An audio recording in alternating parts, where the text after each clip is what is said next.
because like so much of the modern world, it's polarized.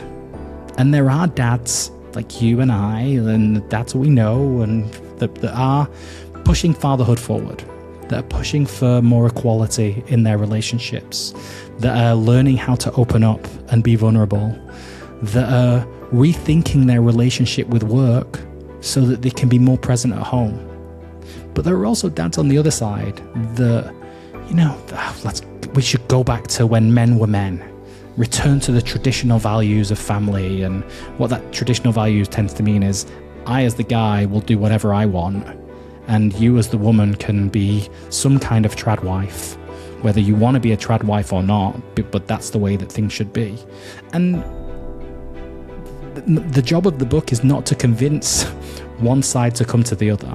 The job of the book is to convince all those guys who are looking at fatherhood right now and seeing a very different version than they grew up with, that this is good for all of us.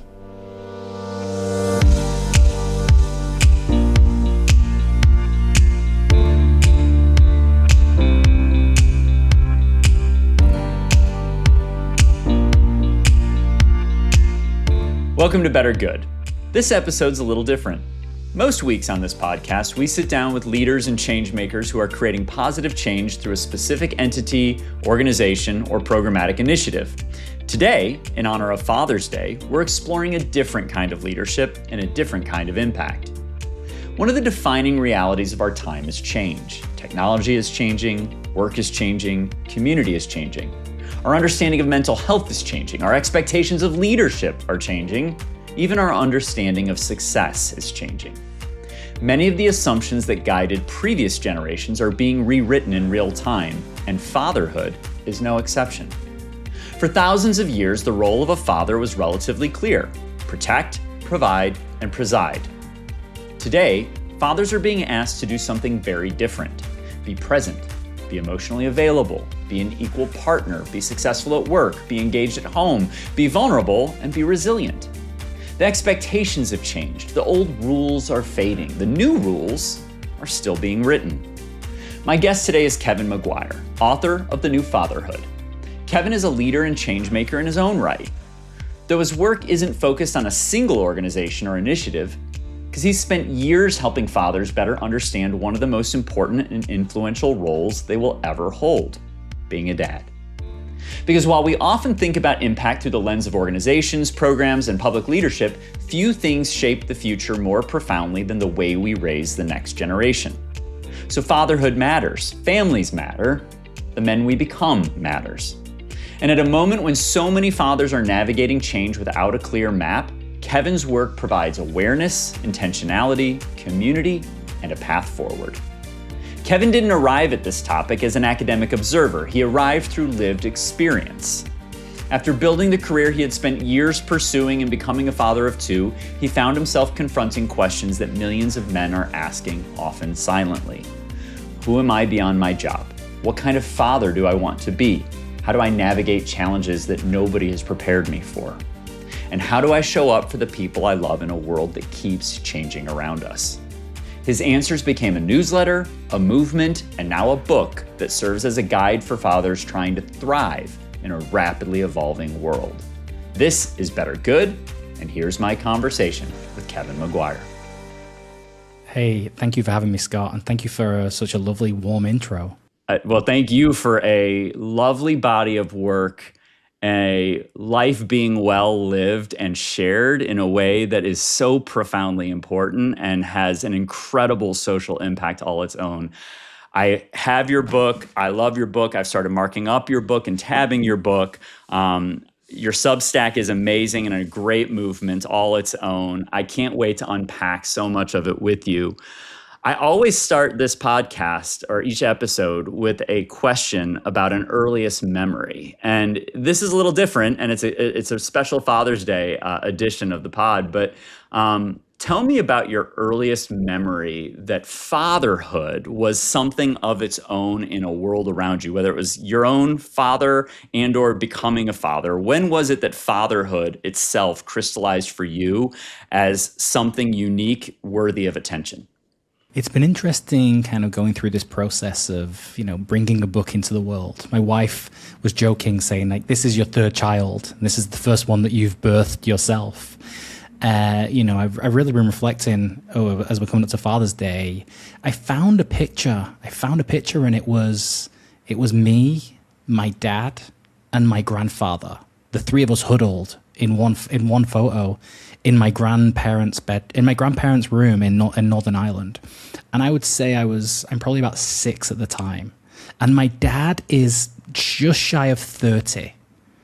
And it was just, it's one of these, I have memories of this time of kind of like, my parents left Northern Ireland in 1979. So the height of the Troubles, left a war zone to come and live a different life and to raise children in a place where they felt safer and they felt there were like more opportunities available. And I think a lot, I left the UK and spent some time in the US, spent some time in Barcelona. I think, the dads who've came before us, I don't think they had it easier, but I definitely think it was simpler for them.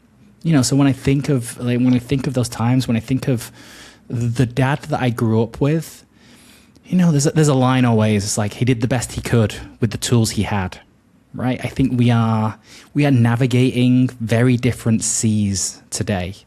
But the tools we have to navigate them are really like better than my father or grandfather or any of the men who came before them ever had. All right, so let's dive into this. So 2 companion questions. One,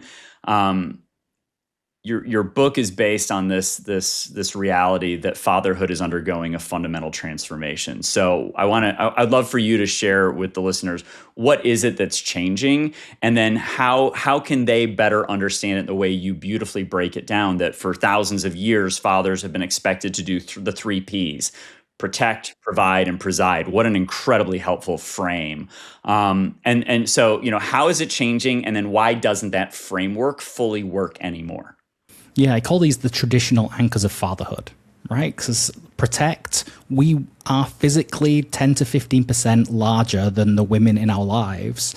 And that was what was important. Like back in the day, you had to protect from the saber-toothed tigers, the other tribes that might try and attack your family. You had to keep people safe. So the gender who was bigger would do this. Nowadays, the threats that our children face, like my physical size does not help protect my daughter from body dysmorphia issues, from cyberbullying on Instagram. Like it doesn't help my son navigate kind of like the manosphere and toxic masculinity. So the idea of like dad's role as a protector, well, dad doesn't do that on his own anymore. Dad as the provider, it's also cooked. In a third of marriages in the US, they're called egalitarian marriages. Men and women earn roughly the same. In a sixth of marriages in the US, the wife brings home most of the money, whilst still doing most of the work at home. The idea is that she's bringing home the bacon and she's actually cooking the bacon too. So the idea of like dad as the sole provider, also it's like it's an archaic idea that just doesn't really apply in so many marriages today. And then the third one of preside, like dad was the boss. I grew up in a household where it was just you wait until your father gets home. And it's like, the dad ruled the roost with an iron fist. And it was, I remember this was a line in my house. It's my way or the highway. It's like, get on board or get out. And so it's like, this is this old model of fatherhood that's been allowed to exist for the longest time.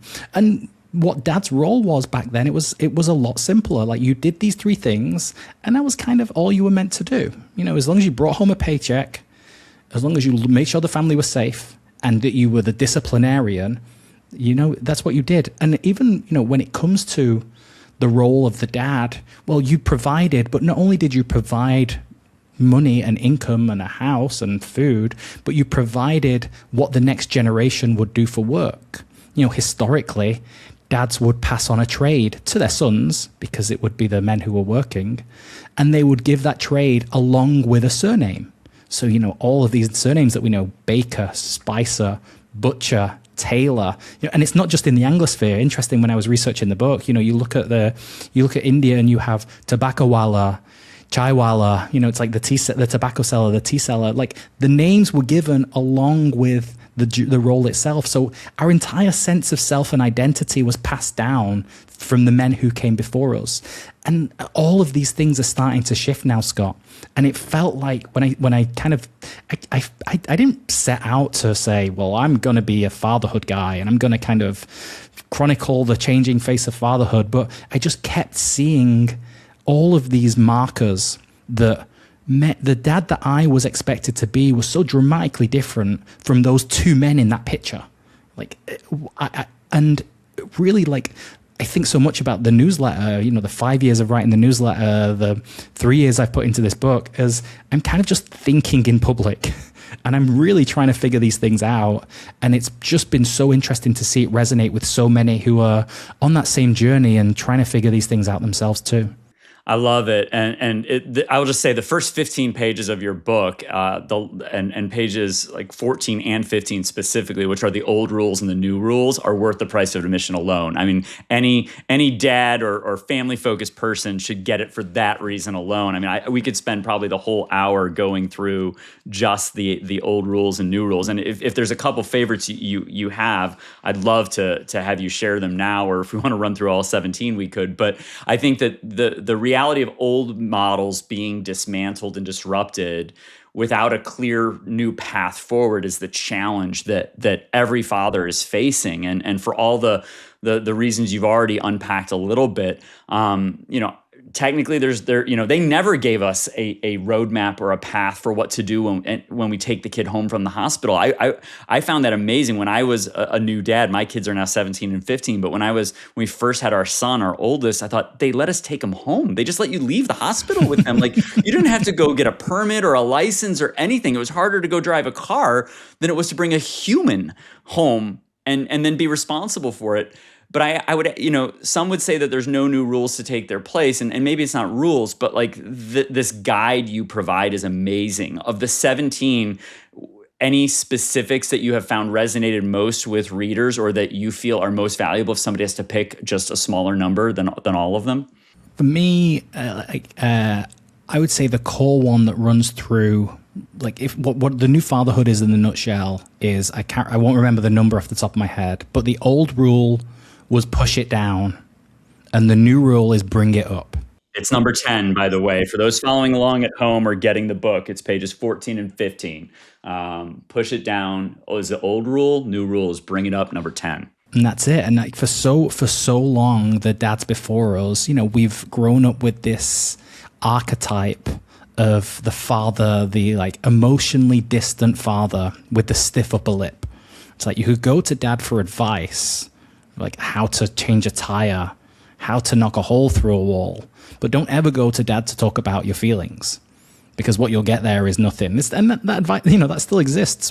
So many of us will have a back and forth text message chain with our fathers where you're just kind of like, it's a sea of bing, thumb up emoji. And I think what we've learned to do and what has been driven by this shift, and part of it is driven by the changing face of what it means to be a man today and modern masculinity. Part of it is that, well, if this traditional model of fatherhood isn't fit for purpose anymore, our kids need more from us, and we need to step up, and we need to be kind of emotionally there. My daughter is about to turn 12, and I'm at the cusp of teenage years, right? And I'm realizing that my ability to be emotionally present for my daughter is more important than any skill I could possibly be working on as a father right now. So for me, it's like, for me, there's this emotional yin and yang of fatherhood right now, and vulnerability is part of it, and empathy is the other. Like, these two things work hand in hand with each other. And if you can be more open and vulnerable with your partner, with your children, with friends, then this will lead to richer, deeper, more meaningful relationships with them.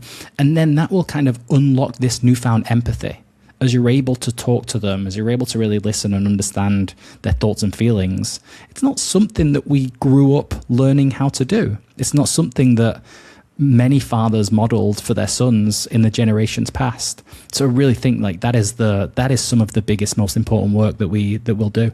Yeah, I would just offer that for those who haven't seen the book yet and you dive into it, not all the rules directly flow from the other, but 11 and 12 build beautifully from the push it down to bring it up of number 10. Number 11's control their behavior, control the kids' behavior. The new rule is understand your own behavior, being in touch with that and aware so that you can be empathetic. And number 12 is the old rule is tough it out. The new rule is tune it in. And I think all of those three go beautifully together. For those who aren't familiar with your story, share how this came to be. You talked about the photo of 3 generations in one picture, and you actually describe it in the book in a funny way. It got you used to being on FaceTime with people because the framing of it was a little off, geared more towards the ceiling than the subject of the photo. But share a bit about, two parts of this. One, your dad, what he did, which I think has a beautiful synchronicity to the fact that he was laying cable, brought it home one day to show you what it was, and then described it. If you could share a little bit about that story, just because it dovetails beautifully with where I'd like to go next, which is when and how you sort of achieved the dream job, but ultimately realized that achievement without fulfillment is the ultimate failure, and sort of had this real epiphany for your own life that led you on this journey. Could you put those two pieces of your own story together for those who aren't familiar with it yet? I grew up with a father that really followed that traditional model right down the line, and he was in construction. He would go out. When he first moved over to the UK, he moved to a country where at the time there were still signs on pubs that said, "No dogs, no blacks, no Irish." Right? They would just like would be you wouldn't be allowed in here. You'd go for a job, they would see you were Irish. They'd be like, "Nope, you're not getting this job." And he went and worked into construction because that was where all the Irish people in the north of England worked. And he would just go away and do whatever needed to be done wherever it was. So he spent a long time building motorways at first. Like he would come home and I could smell the asphalt. Like even to this day, when I smell that smell, it reminds me of like my father as a young boy. And then he kind of moved into a different area, and he was less about laying motorways, and he was digging holes for utilities, for water pipes, for like sewage, for whatever it would be. And I remember him coming home one day, and he came home with this cable, and it was probably about the thickness of my finger. And out of that cable sprouted a kind of like a floral display of tiny hairs. Okay. All transparent. And I was looking at it like, what is this? And he said, I have no idea what it is, but they're paying me £40 for every 1 meter of it that I put into the floor. And it was fiber optic cable. So my dad literally paved the way for the future that we all started working in. He did this work it was an American company. It was a company called 9X. They were a big American company who kind of installed cable all across the US and then went to the UK. And then later I would use those exact cables to start to build a career for myself. I went to university. I did computer science. I ended up leaving and working in a record shop. I fell into advertising, and that kind of road eventually took me to Google. It's like this was this job that I learned about Google maybe when I was 18. You hear about these incredible lunches, and they've got slides in the office, and they look after their employees so well. And I thought, this is what I want to do, And for me, I've always been like an internet kid. Like I often joke that it's like I built a PC before I ever kissed a girl. It's like that was kind of my history. I was a real geek, and the idea of working for Google, it's like, oh, cool, this is the company. And I did it. I worked for an advertising agency. Google was a client. I made that jump, and I got there, and I was probably 28, 29 when I got this job. And it's like the dog that catches the car. Like, what are you going to do? Right? I got there, and the ambition, the vision that I had to get this job, like I'd done it. And there was a kind of like a hole, a sense of lacking of what next. And what happened next, Scott, was I just got caught up in the trappings of what everyone else was chasing. It's like people thinking about promotions, people thinking about performance reviews, like, oh, how much stock could I get at my next kind of salary review? What is the VP going to think of these projects that I'm going to do? And you kind of get caught into this vortex of of what feels like meaning and purpose, but it is very unnourishing, right? And the kind of like, I was there. I was there for 8-9 years. I had a great time. I did some fantastic work there, but there was a moment. I ended up in the Bay Area. I kind of like made the switch over. I spent 2 years living in San Francisco, and there was a moment. There was a moment where I was at home and I was emailing about some kind of crisis. I can't even remember what it was now. And I looked down at my daughter, and she's 3 years old at this time, and she's trying to get my attention. She's like, "Hey, can I show you this? Can I show you something?" I'm like, no, I'm busy. I really need to figure this thing out and work on it. And I caught myself. And we were in this world where, life in San Francisco, working for a tech company, on paper, like I've never been more wealthy. And in reality, we were just keeping our head above the water. Like everything was so expensive. We were just trying to figure out how to make ends meet. And I had this realization. I thought, I could stay here another 10 years. I could stay in this job and carry on working with my head in this laptop. And in 10 years' time, I'll close the laptop and I'll look up and there'll be a teenage girl there. And I'll want to talk to her and she will just say, "Where have you been?" So it was just this moment of going, this thing that I have been chasing for so long, this is not it. And I don't know what's going to come next, but it's time to pull the ripcord and make a change. Yeah, I love it. There's a quote. It's not mine, but the achievement without fulfillment is the ultimate failure. And a lot of us can grab a title or work for an organization, live in a place, do a thing. But your rule number 5, the old rule is you are what you do. The new rule is you are not your job. And I think that is a very profound, it's a very simple observation, but a very profound one. I think a lot of us struggle with that. And Scott, to get there, you have to push back against like generations of conditioning. Like I said before about the surnames that are passed down. I work as a coach. I work with like so many dads, and the core thing that it always comes back to with men is how much of our sense of identity is wrapped up in the work that we do. And if we don't have that, then what do we have? And, there's an anecdote in the book that I'll share, which was I made this decision to leave. And I was talking to a friend and he was at Facebook and he'd also made the decision to leave. And the two of us were sat there and I said, are we crazy? Are we crazy to be leaving by our own choice these two jobs that everybody wants? And he said, no. He said, how lucky are we at this age? Maybe like I was 34, 35. How lucky are we at 35 to have had the thing that everybody wants and to know that it's not enough? Like you could spend your whole life chasing this and never get it. It's such a powerful insight on the double-edged sword that is a big platform, right? You were on this huge platform with a name brand business that was obviously skyrocketing in some ways still is. And to leave that is a highly vulnerable career move in its own right, but that it challenges this notion of our identity and that who we are and how we're defined by that platform that we have stood on or served in one way or another, especially when fulfillment is not an equal part of that equation and then having to go in the direction of fulfillment. So you have this career challenge and this reality that for a very long time, we have all been, identified as, if not actually named after the professions that we're in. Then fatherhood delivers a new challenge for you. And so it wasn't your first child, it was your second child. For those who haven't yet read the book, share what happened with the birth of your second child, your son. Yeah, I mean, we left SF in 2018. We moved back to Europe. We didn't really have an idea of where we wanted to land, and I took a short sabbatical after leaving Google, and we found ourselves pregnant again during the sabbatical.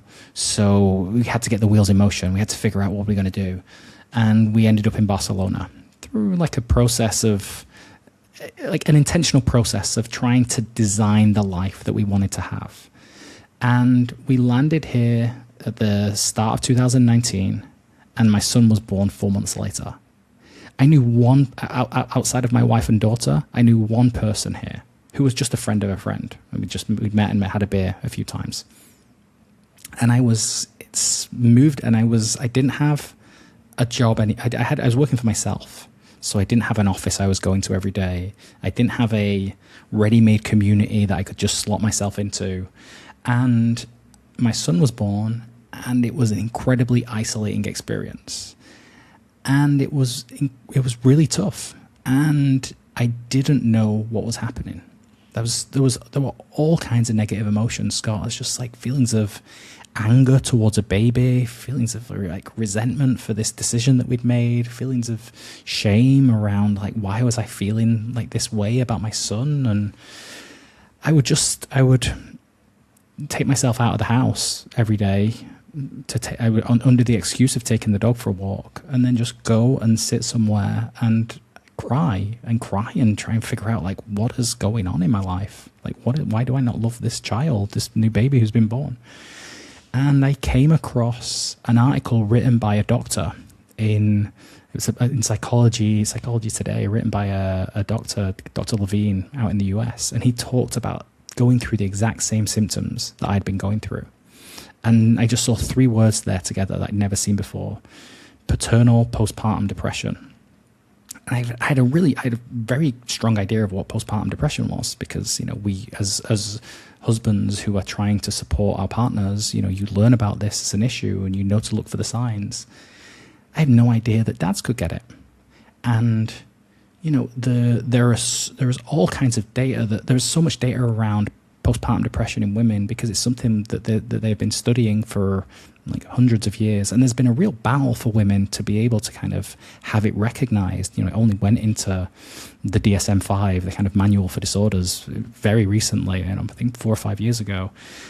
But I had no idea that it's like this can happen to men too. There's all this data with women that they say maybe 12% of new mums get this. With dads, when I first started looking, they said it's somewhere between 5% and 25%.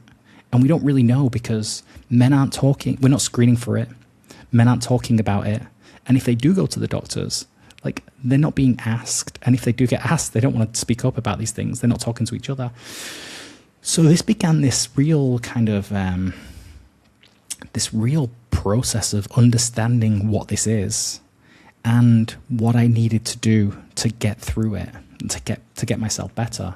And a huge part of that, and I lent on all the research for what women do in these spaces. It's like opening up, it's therapy, it's exercise, it's kind of like intentionally spending time with the child, like all these different things that you do to work to get through it. And I did this, and I found that one of the biggest things that helped me, Scott, was opening up, not just to my wife, not just to family, but to other men in my life. And that was this huge, it was like trying to use a muscle that, not that it had atrophied, but just that I'd never had to use. Like this idea of being emotional and being vulnerable with other men. We are one of the side effects of spending like the majority of my adult life in the corporate world is we are trained to see vulnerability as synonymous with weakness. And if you show a weakness, then that weakness will be used against you by someone who is more ambitious. And like this goes back to that same biological, sociological history, right? Like, because I was going to ask you, why do so many men struggle to ask for the help when they need it most? But it's kind of been part of our evolution for a long, long time now. Yeah, well, if we're the person who is supposed to protect, then we can't show that we are weak ourselves.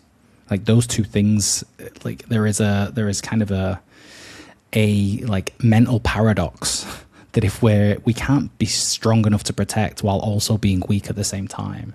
And I think this is what's tripping so many guys up. This is why, you look at the male loneliness epidemic. When I was researching for the book and realizing that like so many of these kind of like famous men that we know who have committed suicide did it whilst they were fathers of small children. Like you have Kurt Cobain from Nirvana, you have Michael Hutchence from INXS, Chester Bennington from Linkin Park. Like these men were all fathers of small children.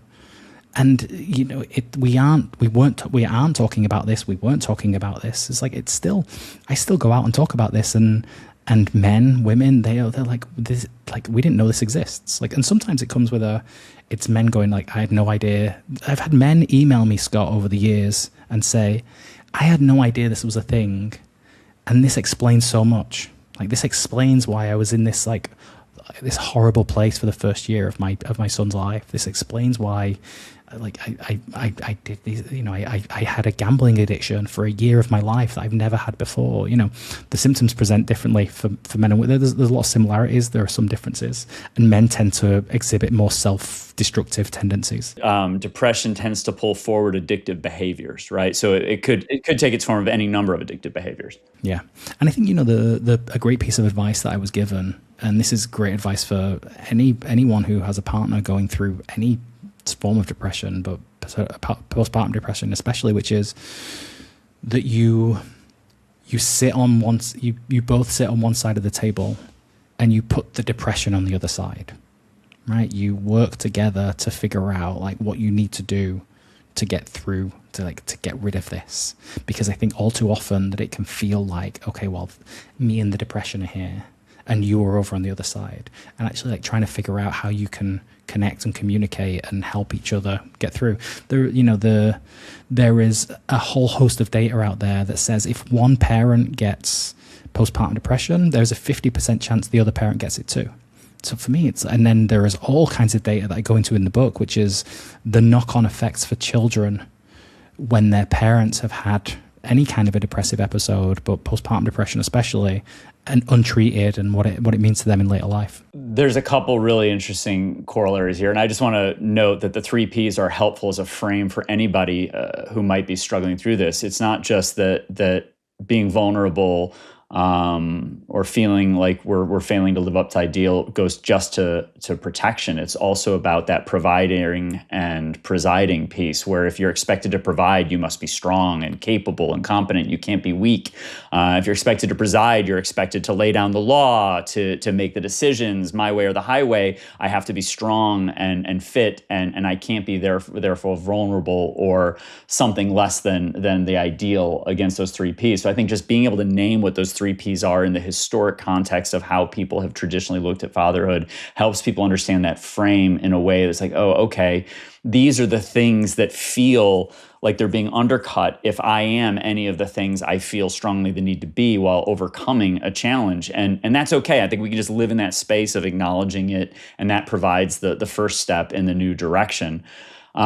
Similarly, you talk in the book about the difference between scarcity and abundance, which I think is another wonderfully helpful frame. Could you walk people through how that dichotomy is set up and what the distinction is so people can identify that too as they progress on this journey? Yeah, so I realized that doing this work that historically, like, you look through the fatherhood literature on offer. I don't know how many books you read when you're about to become a dad for the first time, Scott, but like it says a lot that there is only one book out there that I will continue to recommend for other dads who are about to have a kid.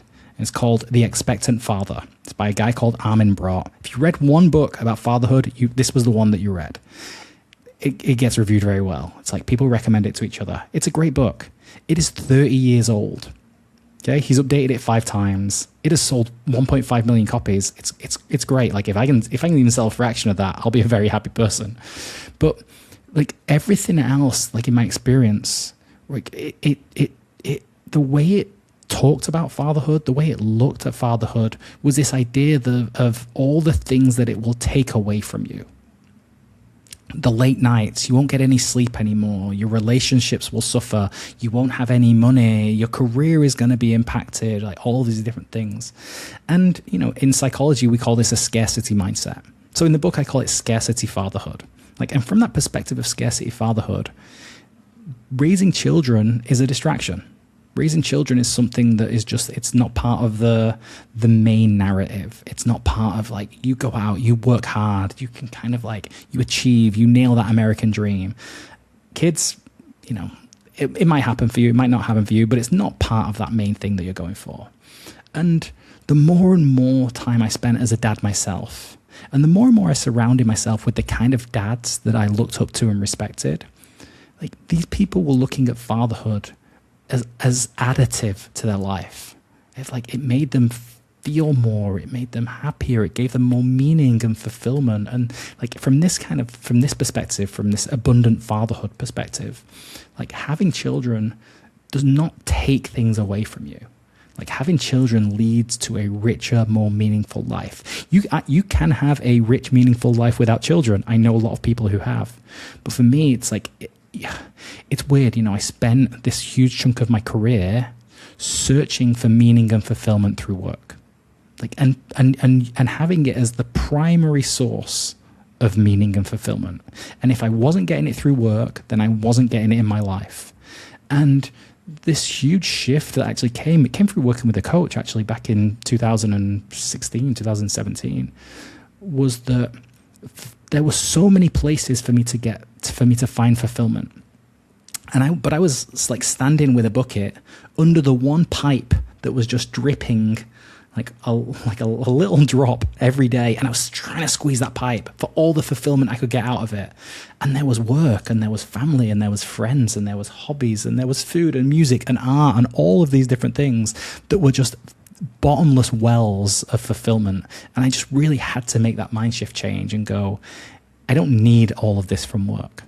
And that got me to the place where I could step away from a job that had really defined me up to that point. So if anybody's listening and they're wondering, okay, am I in the scarcity fatherhood or am I in the abundance fatherhood, or I'm probably a combination of the two, what is the quick and easy checklist for someone to know they're in scarcity and then abundance? Let's start with scarcity. If this is true for you, you may have more of the scarcity column than the abundance column. What does that look like for somebody who's in a scarcity fatherhood?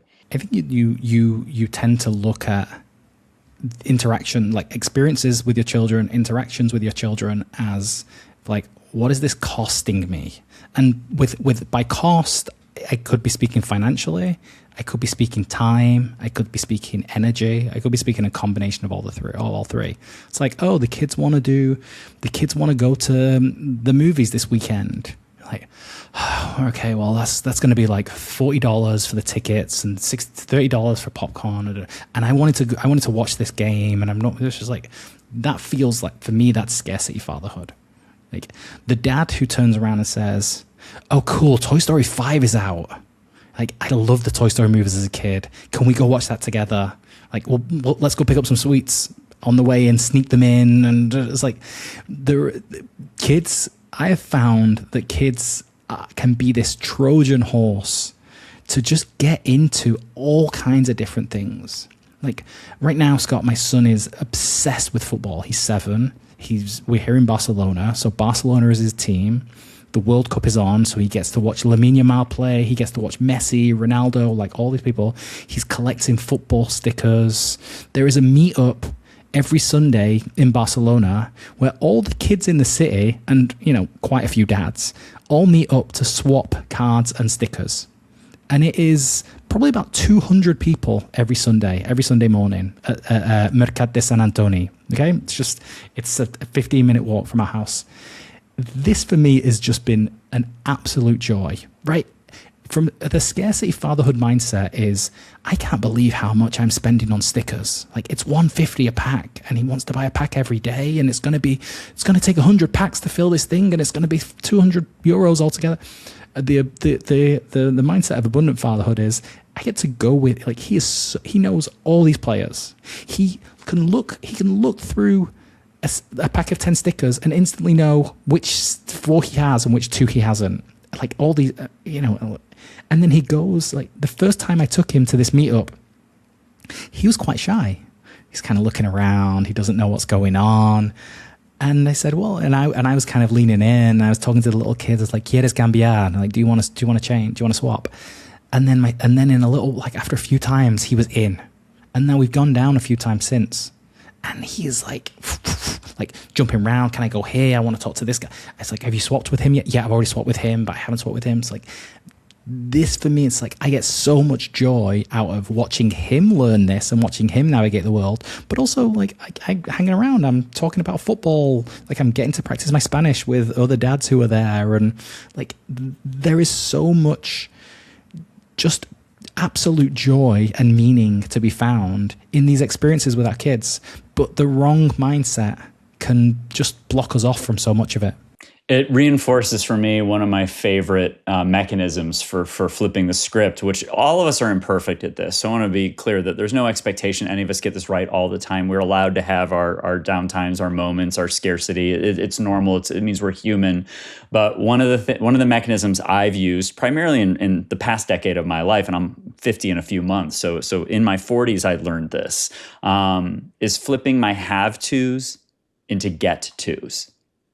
I don't have to take the kids to a movie. I get to. And what does that make possible? I don't have to go to the card shop or the coin shop or whatever. I get to. And what does that do for us? And I'll give an example just that resonates in a slightly different way. Just in the past couple of weeks, my kids were recording this in the summer in June, right before Father's Day. And one of my kids' tasks for the summer is to go through really just a whole bunch of boxes of coins that have been left that have wound up in our home as a result of several people either cleaning out basements, downsizing, sadly passing away, et cetera. And so we have this whole set of coins and things. And I was like, we don't have to go through that this summer. We get to.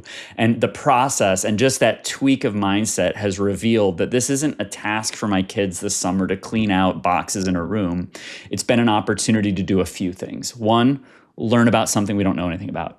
Two, specifically learn about what these coins are and aren't. Some of them are old, some of them are new, some of them are of no more value than is on the face of them, and some of them have been shockingly more valuable than that. Not a lot, just a couple, but there have been a few of those needles in the haystack where it turns out this was a pure gold or pure silver coin for any number of reasons. And now all of a sudden my kid's going to the coin shop and having an experience, not just with the shopkeeper. I mean, this is a pretty old school coin shop in our community, which is pretty awesome because there's not a lot of those left. But they wound up just last week talking with 4 older gentlemen in the shop who are regulars there. And those are not experiences that people have as much anymore for a whole bunch of reasons. And my son started asking some questions that were effectively about the market. Do we think the price of gold or silver is going to go up or down? And they wound up in this conversation with these, the current version of old heads from the community. And one of the guys said at one point, he's like, hey, listen, come with me. And I promise this isn't a scam. I want to take you out to my car and I want to give you guys something. He's like, I love the questions that you kids were asking. And I hope that you're excited about this. And he gifted them each a pure silver coin that he had been cleaning out and he was going to go take from one office to another office. And it was this lovely moment where I was like, we turned this task from a have to into a get to. And it just opened this new way of thinking about the task, the items themselves, the world in which they fit, and the world in which we interact. And to me, it's been unexpectedly, and thanks honestly to your book, I'm now seeing it as one of my proudest parenting moments, which is that we turned this have to task into this get to. And I by the way, I use this for myself in my own business. I don't have to send out invoices at the beginning of the month. Oh, this laborious task, you have to log in, you have to do this thing, et cetera, et cetera. I get to, because it means I have clients. It means that I work with people who are part of my mission and my purpose and my fulfillment in life. So for anybody who's wondering how this applies to you, and you don't have to be a dad for it to, but turn your have tos into get tos, and you can discover that abundance mindset. You go from scarcity to abundance. Just a little nugget that I use in my own life and work. There's another thing that I came across. There's a philosopher called William B. Irvin. He's still alive. He's still with us. And he has this thing called the last time meditation. Now, I wrote about this in the newsletter 4 years ago. I had a dad tell me, he said, I've probably thought about it every week since. And the idea of the last time meditation, you don't have to sit and close your eyes. It's just it's a thought process. And what you do is that if you're ever doing something that you don't want to do, right, I must do this, catch yourself and just say to yourself, there will come a time where I won't be able to do this anymore. And William B. Irvin talks about mowing the lawn. It isn't something that he loves to do. But there will come a time where maybe he's too old to go out and push the mower. Maybe he loses the house and he has to downsize and he doesn't have this nice garden anymore. And just catching yourself in that moment and saying, I won't be able to do this forever. And I kind of like the example when I talk about this in the book, I talk about my daughter's hair, because she has long hair. She's only had it cut once in 12 years. And the problem with long hair is it gets knotty. It gets like, it's a nightmare. You know, we have to wash it. We have to comb it all out. And she hates it. She hates me combing through.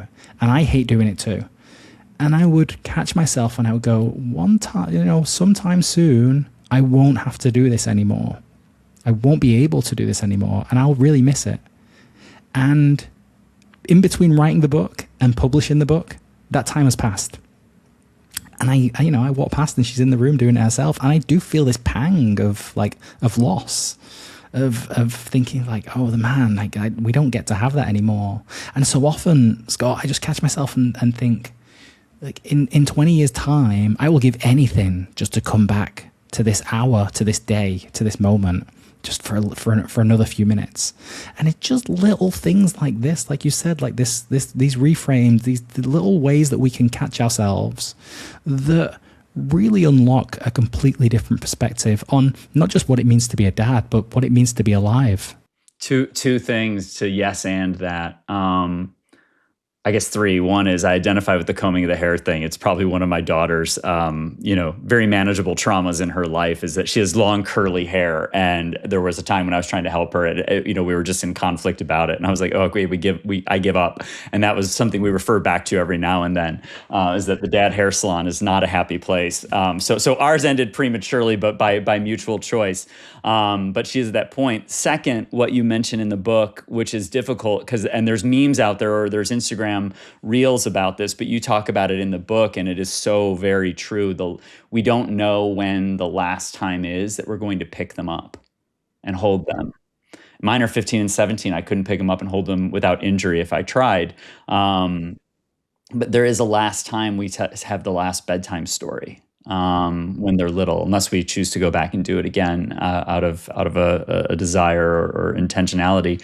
But there's a lot of lasts that happen in front of us and we don't know it. So being mindful that there will come a time when these things don't happen. And then the third thing, which has happened to me last night as a parent, it was a busy day for both my wife and for me. The kids are on summer break, and so they were in different places doing different things. And it was not a convenient night to have friends over or to order the friends' food. And our son was out with friends that, hey, could I have friends over? And if so, could we order food? And the answer really was kind of no. And my thought was, he's a junior, he's a rising senior in high school. This time, June of next year, I will be soaking up every single one of the opportunities before he leaves for college for him to want to come hang out at our house with his friends. And I found my way to yes last night, but I literally had that thought. And maybe it was because I was reading your book too, and I knew we were going to have this conversation. I don't think that was not part of my conscious thought process, but maybe the pump was being primed. But I offer that for any listener who may benefit from this exercise or knowing what else that might look like. Be aware a time comes when you're doing it's the last diaper you change. It's the last time they hold your hand because they need the stability from you. There will come a time when you'll be holding their hand because you need their stability, God willing. And there'll be times that are inconvenient, but that may be among the precious ones you lose over time. And I think the more aware we are about those and the more intentional we are, the better we can be in that abundance mindset. So thank you for that. Thank you for the reminder, the refresher, and the mechanism for everybody. But also, Scott, you hit on a great point, which is like, you caught yourself in that moment. You just had it front of mind that like this won't be forever. And it allowed you to kind of like interrupt the programming, interrupt the narrative. And I think the reason I put this book out into the world is I've read so many books on how to be a better person, like how to be better at work, how to be more productive, how to be more mindful, how to be more patient, like all of these different things. And there was nothing out there that spoke to the kind of dad that I wanted to be. right? That told me, here are some actionable tips, some techniques, some frameworks, some like knowledge you can use to help you be the dad you want to be. Because like we're so busy, we're jumping from thing to we're jumping, like there's a crisis at work, there's a crisis at home, there's something with family, there's something with friends. And I remember an email I got in the early days of writing the newsletter, and it was from a dad, and he said, "Thank you so much for the work you're doing. Like, thank you for giving me some language about these things that I think about all the time, but thank you for giving me just 10 minutes a week where I sit down and I am able to be more intentional about the dad I want to be." Because I think, Scott, every day there will come a time in the future where your children will sit down at a table with adult friends of their own. You will not be there, and they will talk about the childhood that they had. And every day you have, what you are doing influences that story. It influences the kind of dad that they'll remember. That's what drives me.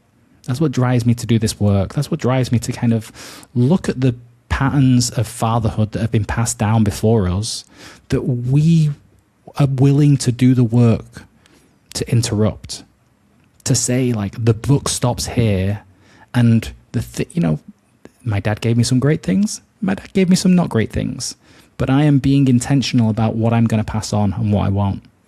This is a perfect segue to the last piece I wanted to talk about, which is that you have discovered that there is a world of other dads just like you, experiencing what you've experienced in whole or in part in various combinations. And that's what I wanted to sort of, number one, highlight, which is that this is a shared experience for every father, and that we are all having a shared experience on planet Earth at any given time.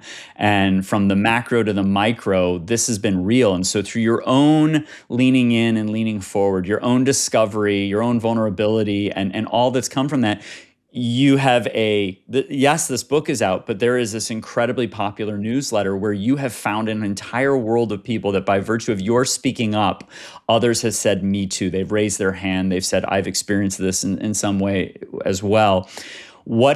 Share with people who aren't as familiar with that yet, or who aren't part of that ecosystem, that discovery, what you've learned from it and about fatherhood and the other fathers, and what each person listening right now should be empowered and emboldened and excited to know about this community of other dads out there, which Esquire, I think, described as like a group chat for dads who are all trying to figure it out as we go. Yeah, absolutely. It really grew beyond anything I could have imagined. I started writing the newsletter in 2021, in January of 2021. And I said, I am going to do this for a year. Like, I've done various projects on the internet. I've been, I'm an old hand when it comes to the internet, and I've been around for a while, and I've done various things, and some things work and some things don't. And I went into this with the intention of just talking about my experience as a dad, and using it as an excuse to learn how to write. Like, I'd never been, the only thing I'd written before this was the occasional PowerPoint, not the occasional PowerPoint deck, hundreds upon hundreds of PowerPoint decks, emails for internal stakeholders, like all of this kind of what David Graeber calls bullshit jobs, like a lot of bullshit job work.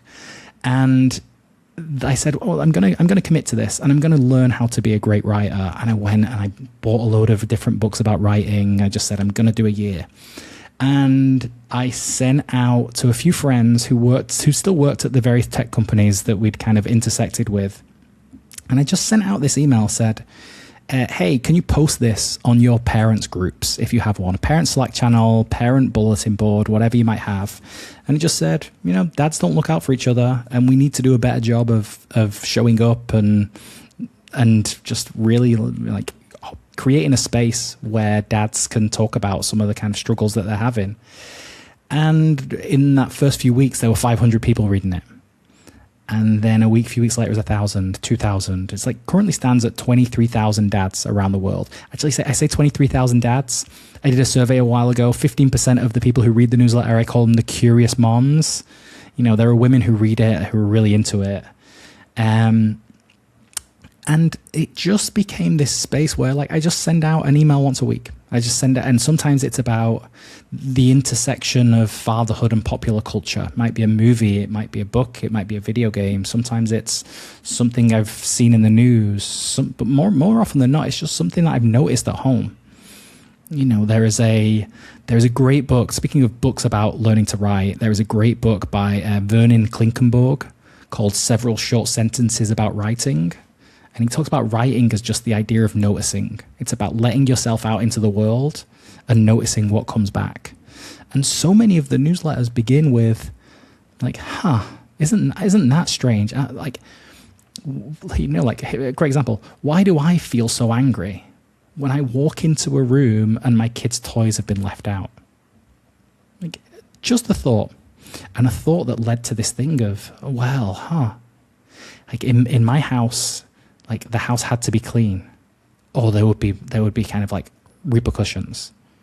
And now I'm repeating these same patterns again. And I'll go out and I'll go buy some plastic boxes from the local shop, and we'll clean the toys up together. And it's great. I'm such a huge fan of Larry David.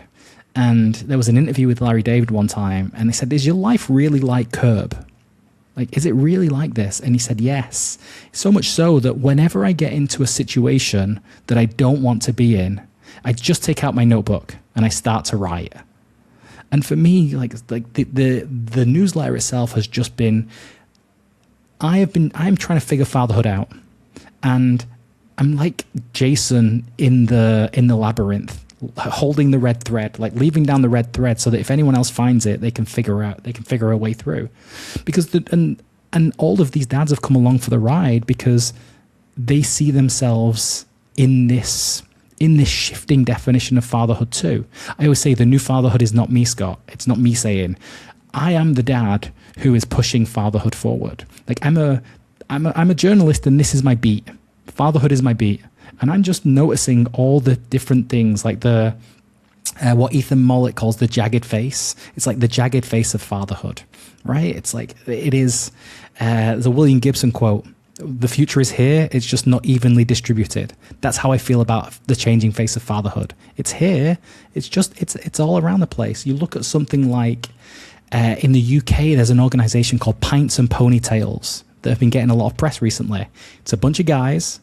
They go to a pub, they have a beer, and they learn how to braid hair on, the hairdresser kind of like mannequin heads.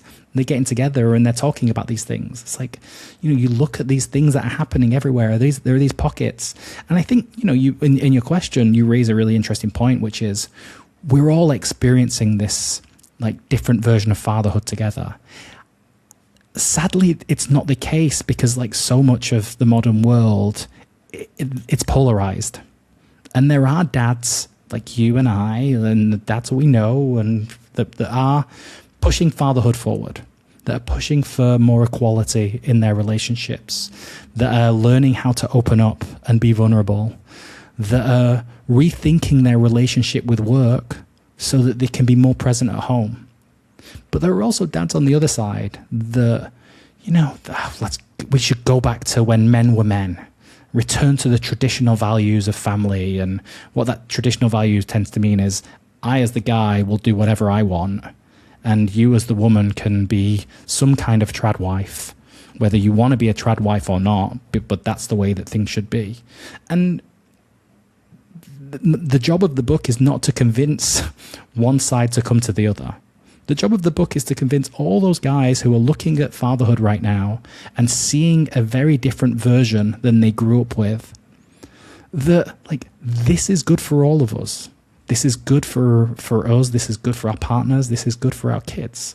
Like as the newsletters began to snowball, all of these wonderful little things have started to pop up.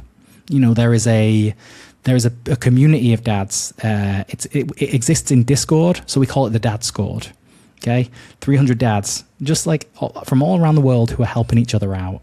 There are 28 WhatsApp groups of dads of different cities in the US and the rest of the world who meet up like regularly and go out for a drink, or go to the park with their kids. In 2 hours, I'm meeting the Barcelona dads. And we're going to go to a pub. We'll have a drink. We might watch a World Cup game. There are like we've done men's circles, like online and in person. There, I started a therapy fund where readers of the newsletter donated, and I put a call out to see if any dads wanted to get therapy. If dads were struggling with their mental health and didn't have access to a therapist because maybe they didn't have the right medical plan, or maybe the waiting list was so huge, I would pair them with a therapist.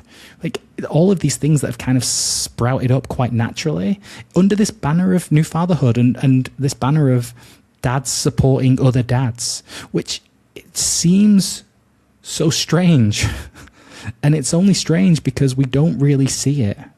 When I've been touring this book, a woman who ran the bookshop said, this was so nice to have a bunch of men get together and talk about something like this, because there aren't spaces like this that exist. I was going to ask you some of the surprise and delight that has come from this experience, but you just outlined it beautifully. So thank you for that. And then one related piece though, and the last question I'll ask is, what do you hope is true 5 years, 10 years from now, just in the future? What are you most excited about, and what do you hope is true for new fatherhood in when this work scales and sustains beyond the current moment? I think I'll tie the surprise and delight into it. There was a moment in the launch event in London, and there was these two dads who were sat at the front row. And at the end of it, one of them threw his hand up and asked a question.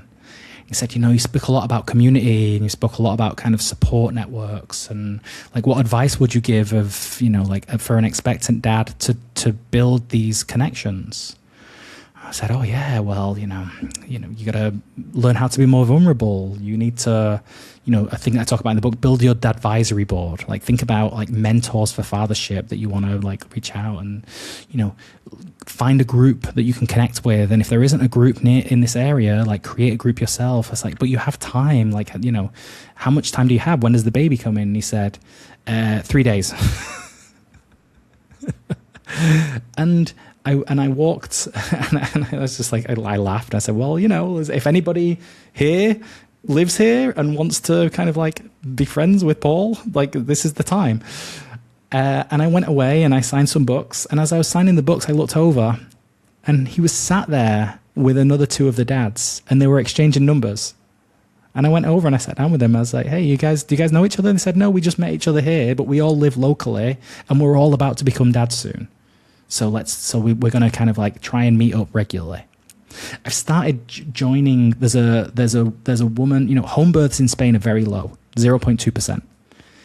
And so if you want to have a home birth, you have to go find a midwife or a doula. You have to file a lot of paperwork. You have to pay for it all privately. And there is a woman here who does a lot of that work. And I've started attending her birth workshops and doing a small 1 hour circle with the dads and talking about their hopes and their fears and everything that's going on. And I say to them every time, I said, the guys in here, like, this is the start of your group. Like, these 4 other men will be so important to you over the next year. So, and you will think that in asking for help, you are being a burden to them. But like, each of these people will want to help you. Like, this is the thing that I found again and again with this work, Scott. And I found it through my own experience. Like, kind of like this struggle with depression after my son was born.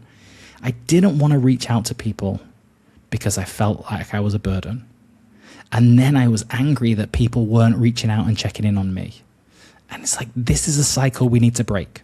And now when a friend has a baby, it's like I'm texting them all the time. It's like, how's it going? Are you like, hey, if you're not okay, it's cool. Like, I went through this. Like, we need to break these patterns. And, if I think about a future version of fatherhood, if I think about like my son in 25 years, if he's the same age that I was when I had a kid in 25 years, what's fatherhood going to look like for him? I would love that we've gotten past this ridiculous charade where we feel that we have to project like strength and like a lack of weakness, because that is the thing that is stopping us from showing up for each other. Like, there's a version of fatherhood that is it's not far out from where we are right now, where we all show up, where we kind of like show up, where we bring our whole selves, where we're not afraid to talk about the struggles that we're having. Like, women have been doing this for centuries. Women have been coming together at the time of a birth and supporting each other and forming these communities of care. And I think like that's where fatherhood needs to go. And listen, it's not going to be for every dad, but if there enough of us are out there doing it, then those dads who need it will find the support that they need. The community and connection that you've created will be, in my view, your enduring legacy and the legacy of this work. I can't wait to see where it goes from here. I hope that people take away from both this conversation as well as your example and the newsletter and the book and the community you've created, that we are stronger in the broken places, and things can be more beautiful when we reassemble them once they've been broken, which is another concept you talk about in the book. Achievement without fulfillment can be the ultimate failure. None of us are our job or identified by one thing or another. It always works in process. But I think the real gift of this is the awareness and the intentionality that you make possible about what fatherhood is, what it can be, and how we can co-create it together when we need help, and that it's okay to say that we need help. I think it's a real gift to the world. And I was going to end this by saying Happy Father's Day to you, but I actually think it might be more appropriate for us to say Happy Fatherhood, because it is so much more than any given day, and we are all so much more than how we show up in any given moment. And I just want to say kudos on the social impact side of this, and thank you for the gift that your story has been, the community you're creating and curating has been, and that this book is for the world and for everyone who is a father, knows a father, cares about a father, or really just families. It's a real gift to the world. So thank you, Kevin. Thank you so much, Scott. Thank you for tuning in to the Better Good podcast. If you enjoyed the show, please rate, review, subscribe, and share. You can watch the show on YouTube or Spotify. And for those who prefer to listen, we're on all major podcast platforms, including Apple Podcasts. If you want to learn more about how you can do more good better in your life and at work, order my book, Better Good, published by Simon & Schuster and available August 2026. It offers readers a simple yet powerful and proven framework for how to leave the world better than you found it, no matter who you are, where you live, or what you do. I'd love for you to join the conversation about making a positive impact by joining me on Instagram, Threads, LinkedIn, or by subscribing to my Substack.